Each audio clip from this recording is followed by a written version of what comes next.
with the cane. Yes. I love your outfit, by the way. Oh, thank you. Turn around. From the necklace to the shoes, it's cute. Cute, cute, cute.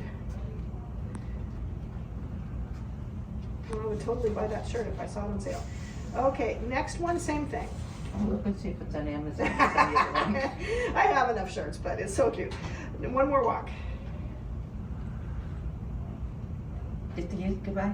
Oh, sit back down again. Sit back down. I'm sorry, I was timing and I'm gonna.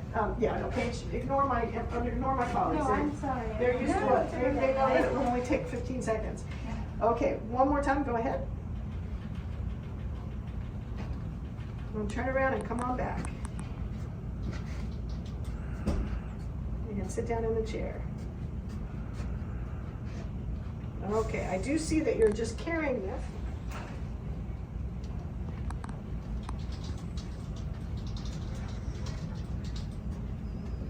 And have a seat.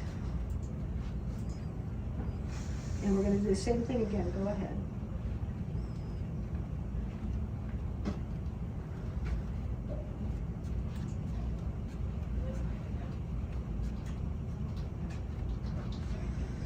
Good.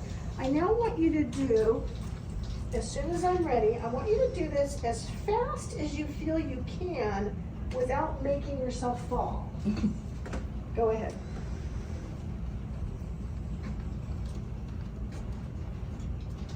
And have a seat. Now I'm going to tell you what I'm seeing as the key thing, and you're going to tell me if I'm right. I feel like when you get up to walk, you actually are doing okay, and the problem every time is like you get here and you're like, I don't trust my body to turn around okay, and that's when you get a little nervous. Is that correct? Yes. Okay, so that is one of the things, because a lot of your walking looks okay. You know, you're walking along, you actually look pretty good. So later today, when I retest you, we will all be very interested in how does it feel when you're turning around. There's things I can see, but I'm also just going to be really interested in, do you notice that, oh, I'm more confident, I feel better. Does that make sense? Yeah, Bill, it does. So you're going to stand right there for me, walk a few steps for me, 2 steps, and I want you to stand with your feet a little farther apart. When I'm ready, what I want you to do is just your natural turn all the way around until you're looking at me again. Go ahead.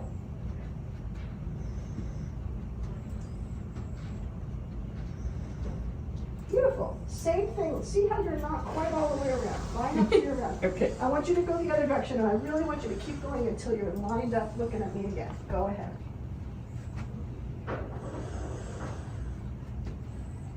Good.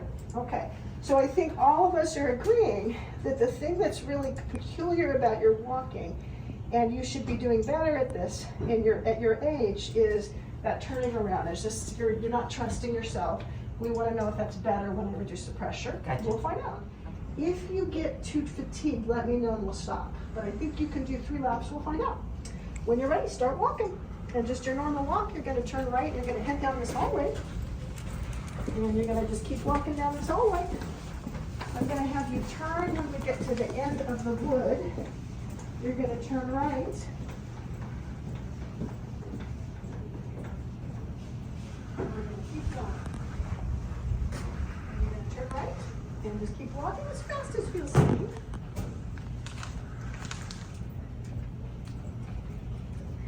We're going to try to do 3 laps. So you're going to take a right turn and we're going to keep going the same way we're going now.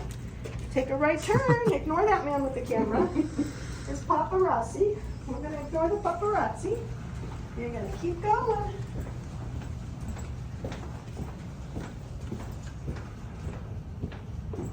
And you're going to take a right turn up here. And another right turn. Now we're going to try that 3rd lap. I think you're fatiguing a little bit, but try to push through. If you feel like you're so tired we have to stop, let me know. We're going to do 1 more lap. Take a right turn. If you feel like you're so tired we have to stop, just let me know, but I'm going to try 1 more lap.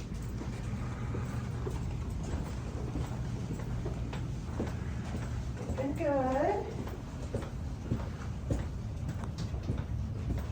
Take a right turn. turn, we're in the home stretch. You're gonna walk all the way down the hallway until you get to that chair that's in the hallway. Home stretch, keep going.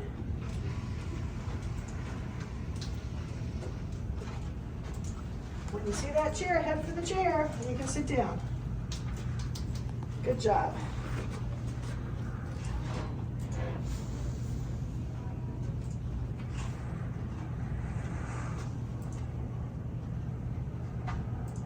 Now, what I noticed is that as you went through the third lap, you were just scuffing your feet a little more. Did you notice that? Mm-hmm. And it didn't look so dangerous that I had to make you stop. I sometimes have people Yeah, actually but have no, to make you stop. if I knew, I'd let you know. But there Yeah. are times when I'm running around the house doing errands, and it's like I start scuffling. I know Yeah, it's so time to to me it stop. just looked like by 3 laps we were starting to get a little scuffed, but it wasn't dangerous, but it did seem like something was not working as well, and you also noticed that.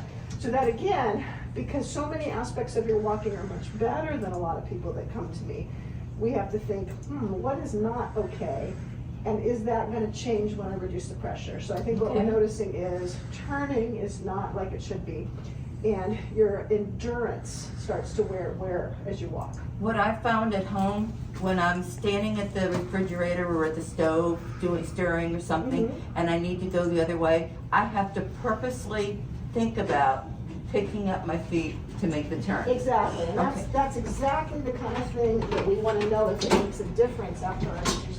Okay, because it's like, it's just like, it's glued to the floor. I have to, Va a ser mejor si hablamos en español. What's going to happen now is I'm going to get us set up to do the ¿Qué te procedure, parece but you la have a doctora little time Wilson? to use. You're going to stand up, you're going to walk to this doorway, turn around, go back to the chair, and sit down again. okay? I'm ready, go for it.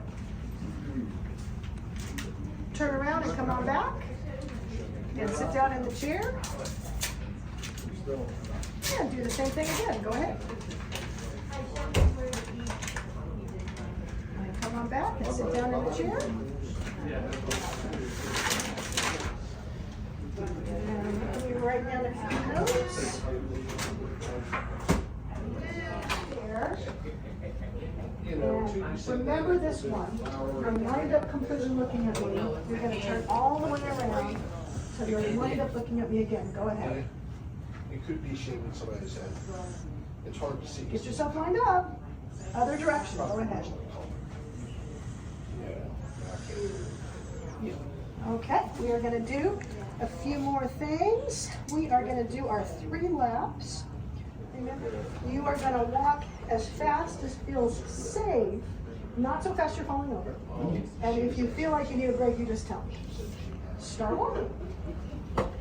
Take a right pick up your turn. feet. That was a strange air. And you're going to keep going. We're going to do 3 laps. Take a right turn here.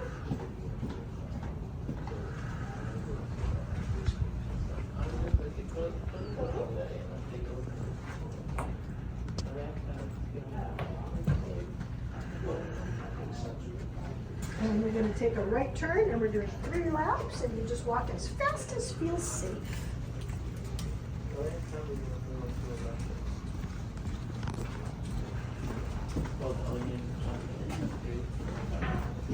I have a walk. What's that? You had a busy day. Take a right turn. You had more busyness than most. Walk down that hallway. Again, as fast as you seem safe. That seems safe to you. Ignore the paparazzi. We're going to take another right turn. We're doing 1 more lap after this one. Keep going, don't stop.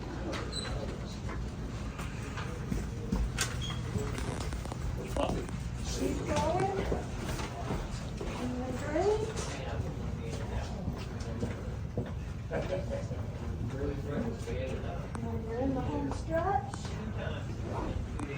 Home stretch. Up to that room where we spent so much time. And I promise we're just going to talk now. I had my I'm adventure. not going to make you faint again. Whoops. And you're going to walk on in there and sit down in a chair. Sit down. Yep, one. sit down in the chair in the room. I don't know if he wants to sit down too.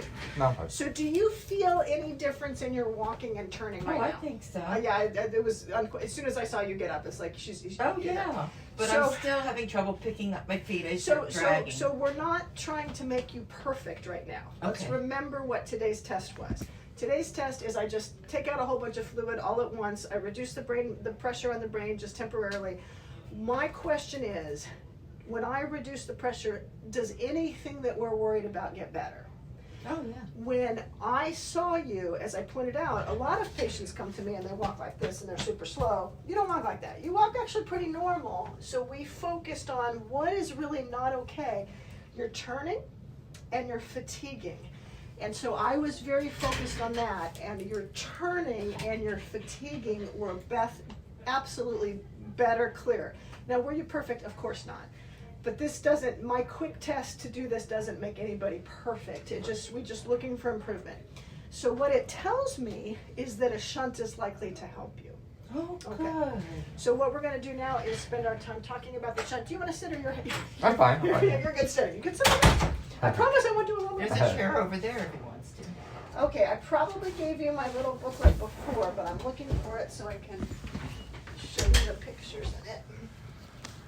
If you have a spare, I'd like Oh, another sure, I one. can give you, absolutely. Okay. Okay, so.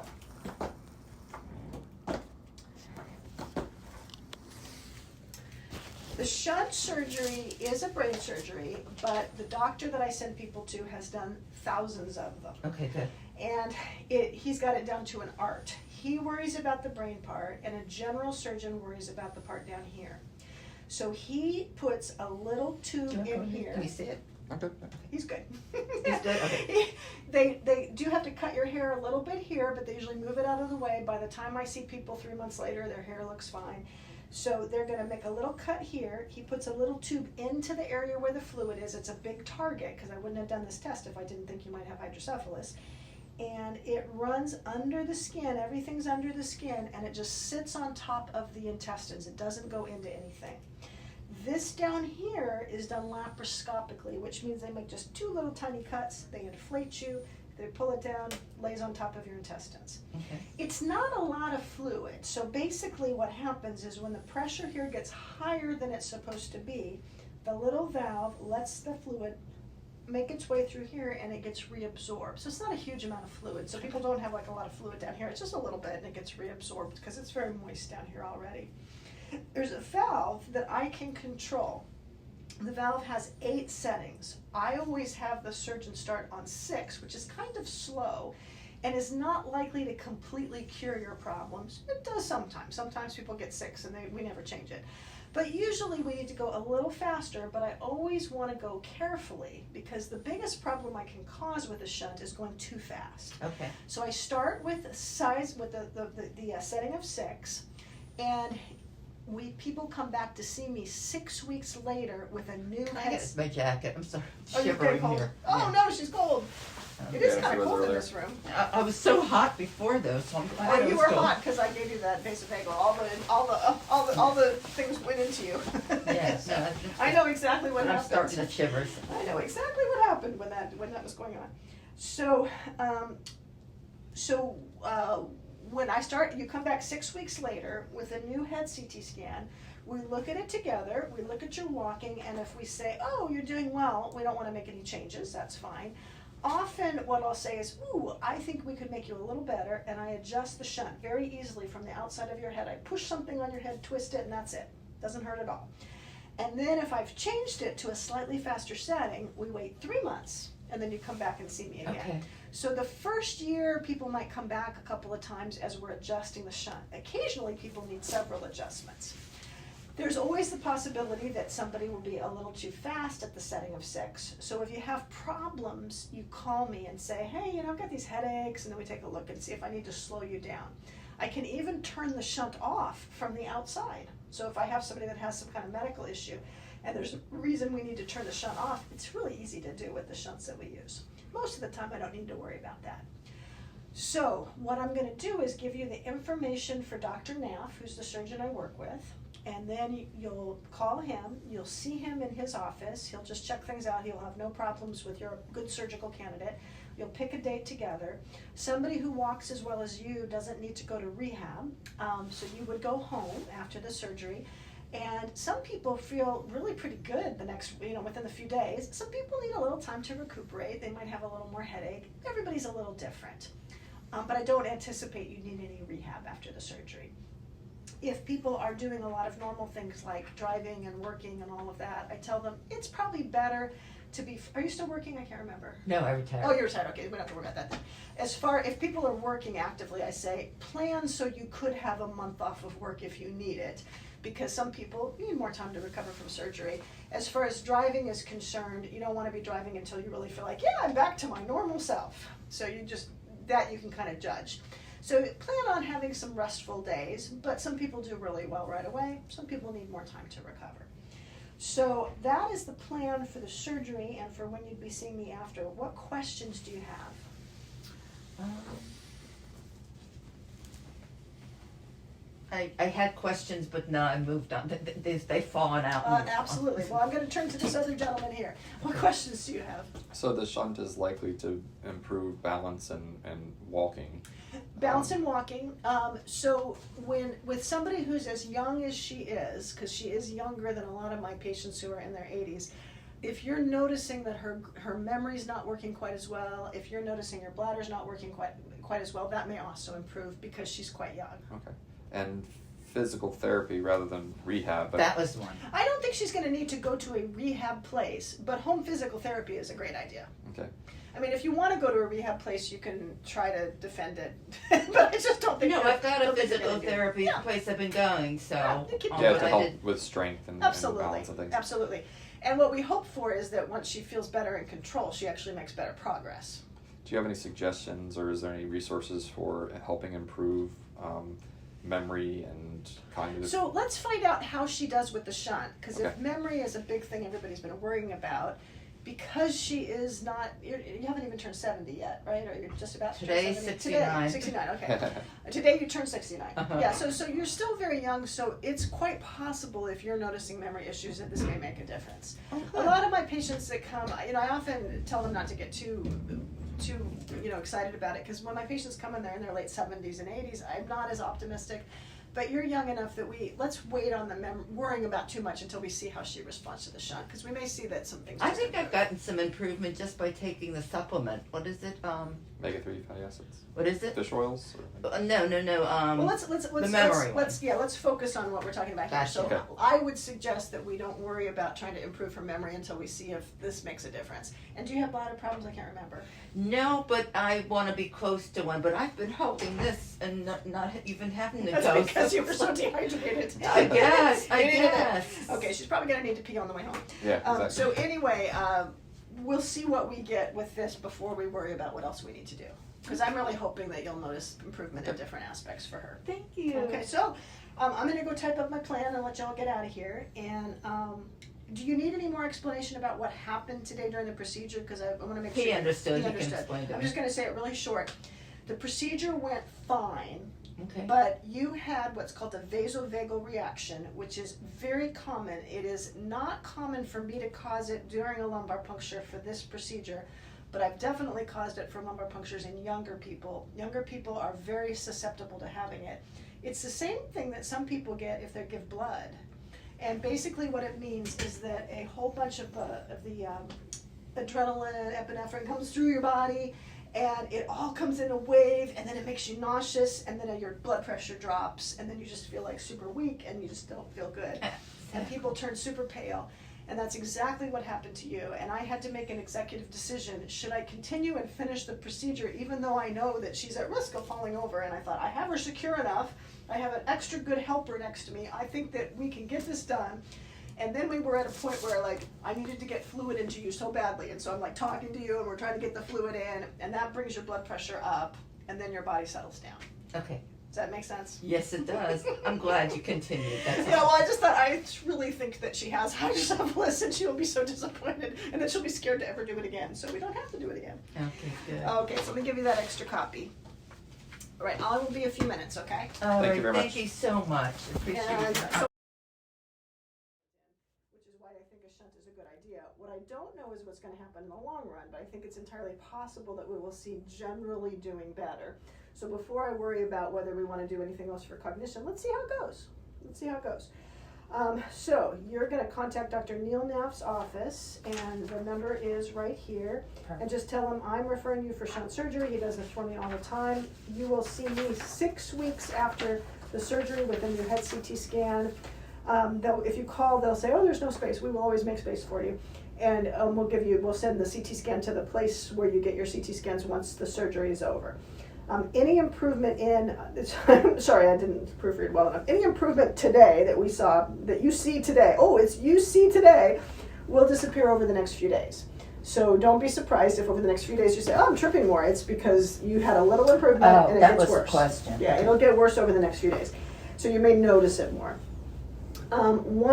We hope for more improvement once you have your shunt, but it may take some time because we may need to do some adjustments, and I've got this written in here. If you have any questions before you're supposed to come back to see me, please feel free to call, and you can restart your aspirin today. And there was no blood or anything. The CSF, everything else about the lumbar puncture was absolutely completely normal. The CSF looked like water. There was no bleeding. Everything looked perfect. It was just that when you had that big pain reaction, which was my fault. I was moving the needle. Perfect science. The huge rush of hormones. You had a vasovagal reaction, and you did all the scheduled things that you were supposed to do. I checked them off the list, including the bowel movement. All of that was right on schedule. So it's like, but we did it. And then you drank your liquid and you felt better. I did. Thank you so much. And I hope they're super nice to you tonight at your birthday. You think I'll be able to enjoy my party?